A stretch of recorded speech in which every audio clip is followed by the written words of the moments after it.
Y comenzamos a desarrollar este hilo de hoy sobre la ley trans. Vamos a empezar con una colaboradora que ya tuvimos la semana pasada, el viernes, y que hoy se estrena con su hilo propio. Ya viene a contarnos un poquito sus cosas habituales. Y ella es, ya la estáis viendo ahí, Karma, mi compañera. ¿Cómo estás? Pues muy bien, un poco nerviosa por estrenarme en Abro Hilo ya de verdad con mi sección. Bueno, pero vamos a... verás que esto es lo de siempre. Si llevamos mucho tiempo trabajando en estas cositas y al final se nota y va a quedar muy bien. Vamos a hablar de la ley trans y ya hemos explicado un poco los antecedentes en los que estamos, y creo que tú vas a hablarnos de algunas de las quejas o supuestos problemas que plantea esta ley para un sector de la población. Cuéntanos un poco. Sí, porque efectivamente, no sé por qué, hay una parte de las mujeres que se consideran feministas que piensan que la ley trans va a ser una amenaza para las mujeres cis y para el feminismo, al fin y al cabo. Entonces yo quiero hablar un poco de esta rama de feminismo, digamos feminismo, ahora yo ya aclararé mi opinión personal al respecto, pero apoyada en los datos que voy a dar ahora. ¿Y por qué se habla de que es transexcluyente? ¿Qué tipo de feminismo, qué rama del feminismo se dice que es transexcluyente? Pues se autodenominan radfem o feministas radicales, la mayoría de personas que son feministas y transfobas, porque realmente hay que decirlo abiertamente, son transfobas. Y lo expresan así en su discurso. Pero realmente lo que quiero hacer un poco hoy es cuestionarnos si el feminismo radical de base, en sus inicios, en sus primeros ensayos, era transexcluyente. Y eso es lo que voy a hacer hoy. Para empezar, quiero hablar un poco de lo que es del feminismo radical. En manos de sus pioneras, el feminismo radical no era transexcluyente. La interpretación posterior por parte de ciertas mujeres que se consideran feministas radicales sí lo es. Esto es una cosa muy importante a tener en cuenta porque pasa con muchos movimientos sociales, con muchas ideologías y con muchas cosas que se parte de una idea, pero al ir de boca en boca y de estudio, al fin y al cabo cae en la cuenta que son muchas prismas y muchos ojos los que miran una misma idea y al fin y al cabo Sí. pues meten su propia interpretación, ¿no? Pues esto es lo que creo yo y lo que cree Picara Magazine, que es donde he sacado este estudio en el que me baso también, para contaros esto. Hasta aproximadamente los años 70, los conceptos de género y sexo se usaban como si fuesen sinónimos. Sí. Y no es hasta los primeros estudios de identidad sexual realizados por Robert Stoller y John Money que se comienza a diferenciar pues, el término sexo del término género. A partir de entonces, en el campo de la sociología, se diferencia el sexo como unas características fisiológicas del género, que serían unas pautas de comportamiento socialmente establecidas. O sea, sería un poco lo que se habla a veces de genitales o características físicas con características de constructo social. Sí, pero claro, antes, en los años 70, hasta los años 70 no empezaron a diferenciarse estos conceptos, era como si fuera todo lo mismo, ¿no? Y bueno, hasta el día de hoy incluso muchas personas identifican, bueno, esto, el ser mujer, que es tener una vagina y comportarse de X forma. Estos autores, Robert Stoller y John Money, también hablaban de una identidad genérica esencial, que no dependía de la condición biológica y que reconocía expresamente a las personas trans. Kate Miller, que es una representante del feminismo radical, recogería estos aportes también en su obra Política Sexual, por lo que podemos ver que ya las primeras feministas radicales no se diferencia a mujer cis de mujer trans, sino que ya estamos recogiendo estos conceptos. Monique Wittig, que es una feminista radical lésbica, habla del sexo como un constructo social. Ojo, del sexo, que esto a mí me llamó bastante la atención. La categoría de sexo es el producto de la sociedad heterosexual en la cual los hombres se apropian de la reproducción y la producción de las mujeres, así como de sus personas físicas por medio de un contrato que se llama contrato de matrimonio. Y aquí, en esta interpretación de Monique Wittig, yo creo que reside la interpretación errónea de mucha gente al leer su texto y su ensayo. Yo creo que de reflexiones como la de Wittig y otras feministas radicales, llega el llamado feminismo radical transexcluyente o TERF. Y yo creo que de una interpretación errónea y muy reduccionista de esto es de donde se saca el feminismo que se autodenomina radfem y transexcluyente de hoy. En ningún momento Wittig niega la realidad trans dentro del feminismo, sino que hace explícita una desigualdad base que afecta a las mujeres conforme a los cuerpos que socialmente, y lo dice bien claro, constructo social, es que es esto, Sí. que entonces lo que quiero decir es eso, o sea, lo que dice Wittig es que hace explícita una desigualdad con base a los cuerpos que afecta a las mujeres, pero con base a los cuerpos porque relacionamos el cuerpo con unas cosas sociales. ¿Qué es lo que dice exactamente aquí? Por tener un cuerpo se les asocia un lugar social a través del matrimonio. Claro. Y se apropian de su producción y reproducción. Entonces, es una base, es una cosa que afecta a muchas mujeres y es un patrón. Pero en ningún momento se dice que esto es algo que a todas las mujeres y que todas las mujeres son así. Porque además de ser así, lo que quiero decir es que si la interpretación TER se acoge de forma muy literal a esta mención de la reproducción de la mujer para apartar a las compañeras trans del movimiento, no lo hace con las mujeres estériles o con las mujeres menopáusicas que tampoco pueden gestar. Todas, y yo creo que todas las mujeres, esto también lo dice Picara Magazine, todas las mujeres que entran en esta dicotomía de puta santa, de la cual habla Celia Morós, siguen afectadas por la división sexual del trabajo.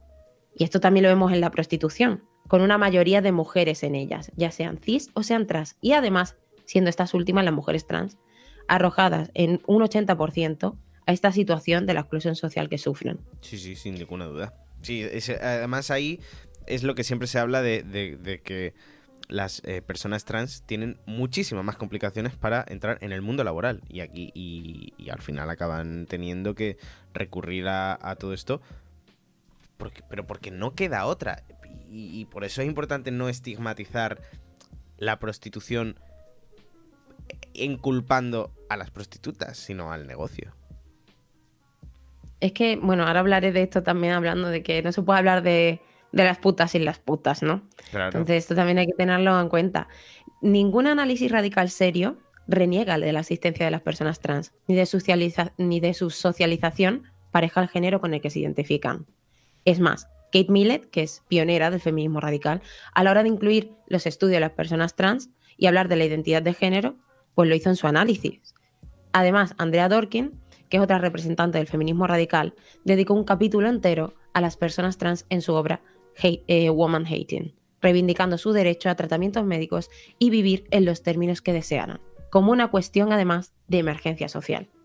También declaró en entrevistas, al igual que la activista feminista radical Catherine McNinon, esto me ha costado, McNinon, que las mujeres trans son mujeres. Entonces, si realmente en los inicios y los primeros ensayos, las primeras reflexiones y estudios teóricos del feminismo radical no encontramos rasgo de transfobia, lo que yo creo es que lo que ha habido es una malinterpretación, una apropiación del discurso radical feminista para una apropiación que viene de una concepción, una interpretación muy reduccionista, de pensar que porque eso sea una desigualdad que sufren muchísimas mujeres es lo que identifica a la mujer, que no es así. Podría ser, Entonces, podría ser sí. No sé a quién se lo he leído esto, ¿eh? Y sé que, por suerte, no era, sé que era alguien que trabaja la teoría feminista y no recuerdo... Es que no quiero decir ningún nombre porque no quiero liarla. No sé si fue... Bueno, no voy a decir ningún nombre, pero una cómica, que no recuerdo exactamente cuál. Puede ser incluso porque es cómodo. O sea, en cierto modo se ha construido, como tú dices, se ha construido alrededor de la menstruación y de la vagina un discurso completamente comprensible por otro lado, y es más cómodo quedarse en él que abrir a esa otra gente. Es que además, cuando se habla de este tema, de que obviamente hay que incluir a las mujeres trans en el movimiento, o sea, que es muy fuerte que haya que hablar de incluir, que estén fuera y que haya que meterlas, ¿no?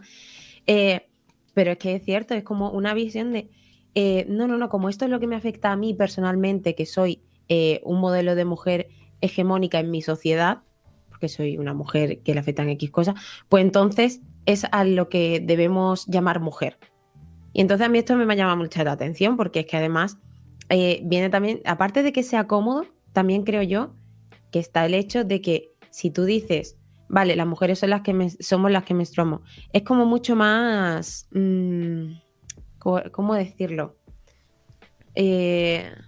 Lo tenía como muy claro cuando empezaba a hablar y cuando siempre me meto en mis introducciones se me alarga. Pero lo que quiero decir que aparte de que sea cómodo, también pienso esto y que una mala interpretación es de conocimiento, es por no establecer puentes de diálogo Sí. y no vernos igual en lo diferente.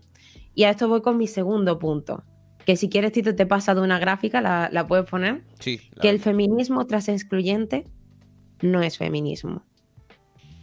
Las mujeres que lo defienden se aferran a su idea de feminidad. Esto es toda opinión lo que voy a decir, ¿vale?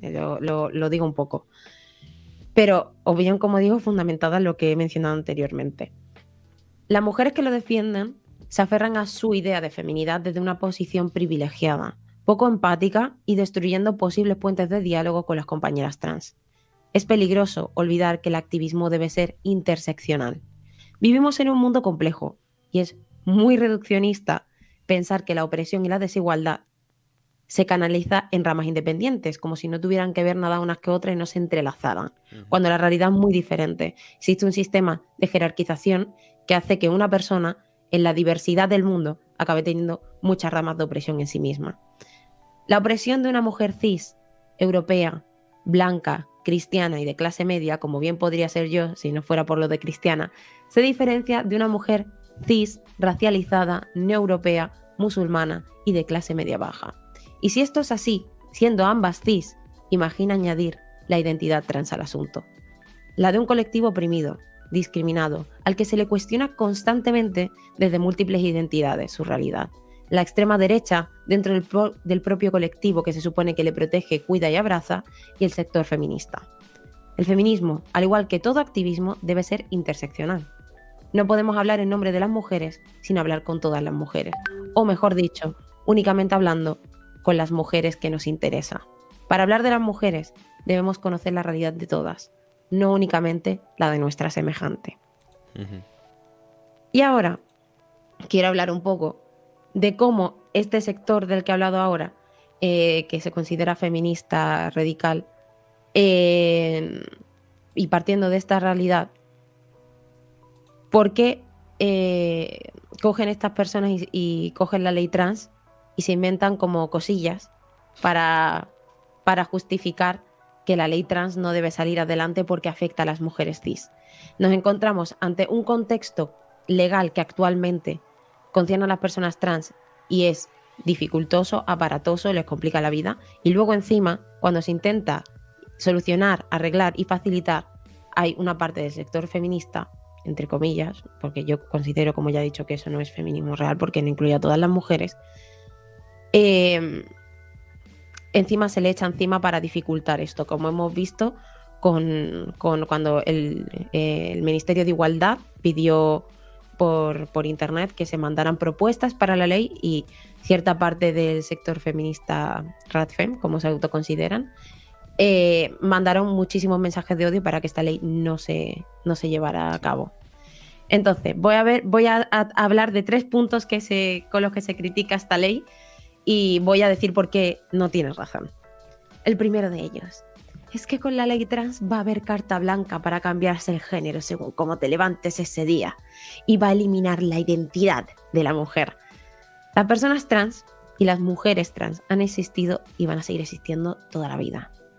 Lo que busca cambiar esta ley es facilitar la autodeterminación de la identidad de género y la despatologización de la realidad trans.